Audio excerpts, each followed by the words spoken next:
Okay. Sa ngalan ng Ama, ng Anak, ng Espiritu Santo. Amen. Ama, marami pong salamat sa araw na ipinagkaloob mo sa amin, lalo po sa pamilya ni Denise at ni Ronnie, para sa pagiging ganap na Kristiyano ng kanilang anak na si Elias Gabriel.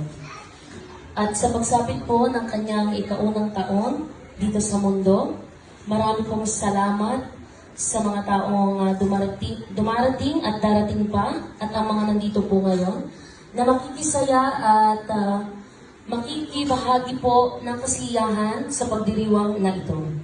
Nawa po ay i-bless niyo po ang pagkain na aming tatanggapin ngayong araw, at nawa po ay maging maluwalhati ay matapos po ng maayos ang amin pong paokasyon. Amen.